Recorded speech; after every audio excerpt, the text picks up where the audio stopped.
The smell of my mother's Tim Hortons cup was still on the kitchen counter when my brother told me I had 48 hours to get out of her house.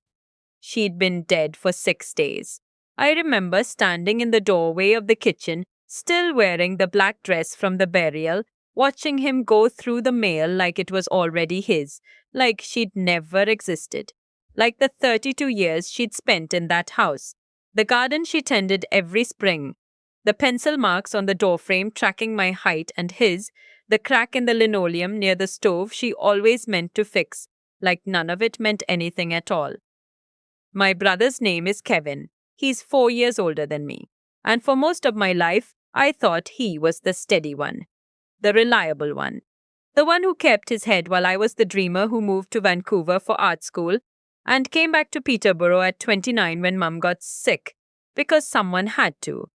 I was the one who came back. That's the part I keep coming back to. That's the part that makes my chest go tight even now, sitting at my own kitchen table in the house that is legally, finally mine. I was the one who gave up the apartment, the part-time gallery job, the version of my life I'd been building. I came home in November, right before the first snow, with 2 suitcases and a plan to stay for a few months. Mum had been diagnosed with stage 3 ovarian cancer the previous spring. My brother was living 40 minutes away in Barrie with his wife, Carla, and their 2 kids. He said he'd help. He said they'd take turns. He said a lot of things. By January, it was clear I was doing it alone.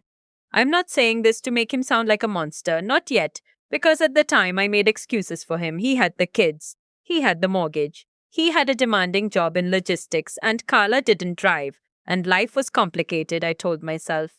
I told Mum the same thing when she'd look at me with those tired eyes after another week went by without him calling. He's busy, Mum. You know how he gets. She'd nod, and then she'd ask me to read to her, or just sit with her, and I would, and we'd pretend together that it was fine. She lasted 2.5 years longer than the doctors expected. I think she lasted that long because she was stubborn, and because she wasn't ready to leave me alone in a house I'd slowly made mine again.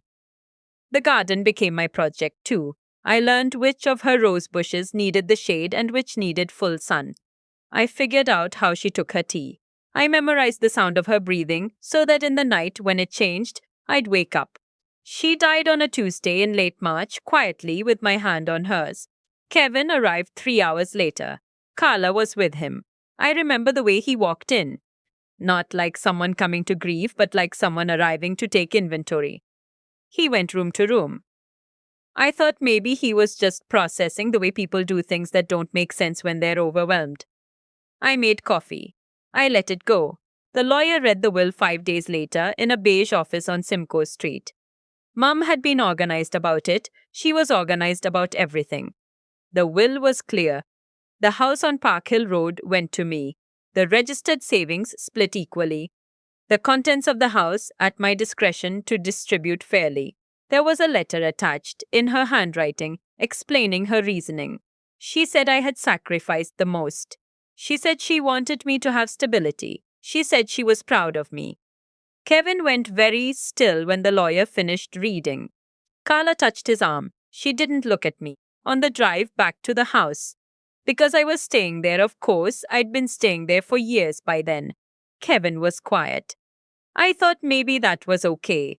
I thought maybe he needed a day or two to sit with it. I called my friend Simone that evening and told her I was worried about him, that I hoped he wouldn't take it the wrong way, that I wanted to talk to him when he was ready. She said, "You're being too generous. You always are. I should have listened." He called me 2 days later, not to talk about Mum, not to ask how I was sleeping or whether I'd eaten. He called to tell me he thought the will should be contested. She wasn't well at the end, he said. She wasn't thinking clearly. That house is worth over $400,000, and you can't just get everything. I went very quiet. I heard Carla in the background prompting him. "Kevin," I said, "I gave up 3 years of my life to be here with her. You chose that. Nobody forced you." I hung up. The next few weeks were the strangest of my life. I was trying to grieve. Really grieve properly in that slow underwater way grief actually works. And at the same time, I was fielding calls from a lawyer Kevin had hired. Letters started arriving. He was claiming Mum had been unduly influenced. He was claiming I had manipulated her, isolated her, turned her against him. That last one hit me like a slap. I had spent 2.5 years making excuses for this man to his own mother. I had covered for him at Christmas when he cancelled last minute. I had told her his wife was just overwhelmed when Carla sent a birthday card that didn't even have a message inside, just her printed name. I had smoothed every rough edge so that Mum could keep believing her son loved her, and now I was the one who had manipulated her. I stopped sleeping properly. I'd lie awake running through conversations in my head, trying to figure out what I'd done wrong, how I could fix it, whether there was some version of this where Kevin and I came out the other side, still knowing each other. I lost weight. My friend Diana, who'd known me since high school and had watched the whole 3 years from the outside, came over one afternoon and made me eat soup and told me I needed a lawyer. She was right. The lawyer I found. A woman in her 50s who practiced estate law and had a quiet, absolute confidence that reminded me a little of my mother, looked at everything and told me the case was thin. Mum had been assessed by her own physician 6 months before she died, specifically because she'd known Kevin might challenge the will. She'd planned ahead. There was documentation.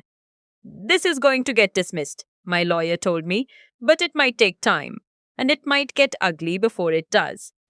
She wasn't wrong about the ugly part. Kevin and Carla started a campaign that I can only describe as a slow motion character assassination. They called relatives. They called Mum's friends from her church group. They told people I had convinced Mum to cut Kevin out, that I'd kept him from visiting in her final months, that I had been after the house all along. Some people believed them. I found out because people stopped calling me back. An aunt I'd been close to sent me a message saying she didn't want to get involved. A cousin I'd grown up with went silent on social media after months of commenting on my posts regularly. The loneliness of that period is hard to describe. I was mourning my mother and at the same time watching the peripheral relationships of my whole life quietly withdraw, one by one, because Kevin and Carla were telling a story and I wasn't in the room to tell mine. I kept going to the garden.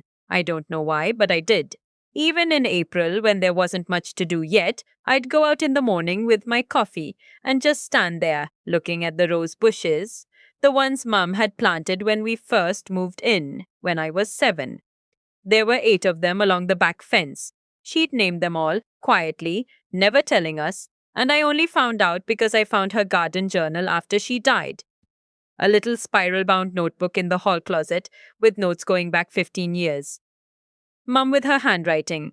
Mum with her organized little records. I read that journal cover to cover twice.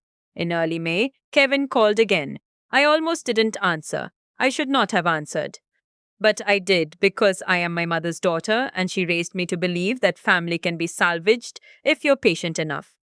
He was at the house. Standing outside, I realized when I heard his car door. I went to the front door. He was on the porch. Carla was in the car, driver's seat, engine idling. She didn't come in. Kevin looked worse than I expected.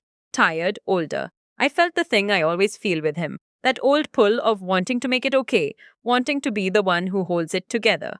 I opened the door wider. Come in, I said. He didn't thank me. He walked past me into the house and stood in the living room, looking around at everything. Mum's shelves, her photos, the quilt on the armchair she'd made herself. And something in his expression hardened. The lawyer says it's not going to work, he said. The contestation. I know, I said carefully. So I need you to buy me out. 150,000. You've got 6 months. I stared at him. Kevin, I don't have $150,000. I've been living here for 3 years. I had to leave my job. That was your choice. You keep saying that like it answers something. His voice went flat. You took everything. The house is worth 420. I want 150. Find a way. I told him I'd need time to think. He said I didn't have time. He moved closer. Not touching me, but close. In the way that's designed to make you feel small. And I took a step back. and my shoulder hit the bookcase. And I remember thinking that's very strange. That I'm backing away from my own brother in my own living room in our mother's house. Kevin, I said. He grabbed my wrist. It happened very fast. He grabbed my wrist and pulled, and I stumbled, and then I was trying to pull away, and he was saying things I couldn't fully track. Something about me being selfish, something about how I'd always been Mum's favorite, something about the house being worth more with the renovations he'd contributed to years ago, which was one weekend over a decade ago when he helped Dad re roof the garage before Dad left. I got my wrist free. I got to the hall. He followed me. You're not listening to me, he said. You never listen. You need to leave. Sign a promissory note. Right now. I have one in the car. Carla drew it up. I looked at him. I looked at my brother, who I had loved my whole life, who I had defended to our dying mother, and I thought, I do not know you. Get out, I said. He shoved me. Hard, flat palmed in the chest, and I went back into the hall closet door, the handle catching me in the back, and the pain was immediate and breathtaking. I slid down a little. He was standing over me. And then I heard the car door outside. Carla came in through the front door I'd left open. She looked at me on the floor and she looked at Kevin, and then she looked back at me, and her expression was so calm it frightened me more than anything he had done. She's going to call someone, Carla said to him, not to me, like I wasn't there. Finish it, Kevin. Get the note signed and we leave. I had my phone in my hand already. I didn't remember picking it up. Muscle memory, maybe, or instinct, the kind that fires before your brain has caught up. I called Diana. I don't remember what I said. I think I just said her name. She lives 4 blocks away, and she has a key, and she was through the door in less than 4 minutes, and she is 5'2". And she looked at Kevin like she could take him apart with her bare hands. And the thing about Diana is that she grew up with 3 brothers, and she is not afraid of a single thing on this earth. Get out of this house, she said to him, or I am calling 911 right now. Carla pulled Kevin back. I heard her whispering to him. He looked at me once more, and then he looked around the house again, and then they left. Diana called 911 anyway. She made me sit at the kitchen table. And she stood at the window watching the street, and she called without asking me whether I wanted her to. She was right to do it. 2 officers came. I told them what happened. They photographed the bruise forming on my chest and the marks on my wrist. They took my statement and Diana's statement. Kevin and Carla were still in the area. They hadn't gone far. The officers spoke to them. Kevin was charged with assault. Carla was charged with uttering threats. It took another 4 months for the legal dust to settle. My lawyer fast-tracked the estate process given the assault charge. The contestation was formally dismissed. The house was registered in my name on a Thursday afternoon in late August, and my lawyer emailed me the confirmation, and I sat at the kitchen table and read it 3 times. I cried, but not right away. I went out to the garden first. The roses were still going, most of them, even that late in the season. Mum always said they were tougher than they looked. I crouched down by the back fence and looked at them for a long time. Kevin and Carla pleaded guilty in September. He received a conditional discharge with 12 months of probation and mandatory anger management. Carla received a fine and a probation period. Neither of them served time, and I know that bothers some people, the ones who hear the story and want a harder ending. I understand that. Some days I want that too. But I'll tell you what I got. I got the house. I got the garden. I got the garden journal with 15 years of Mum's handwriting in it, naming her roses things she never told anyone. I found out what she'd named the one by the back corner, the deep red one she babied every spring, the one she always said was the most difficult and the most beautiful. She'd named it after me. My name is in that journal, in her handwriting, next to a little drawing of a bloom with a note that says, "Stubborn, beautiful, takes her time." I kept that page. I have it framed in the hallway, right next to the door frame where the pencil marks are. The marks stop at my height from when I was 17. But the house is mine now, and I'm still here, and I'm not going anywhere.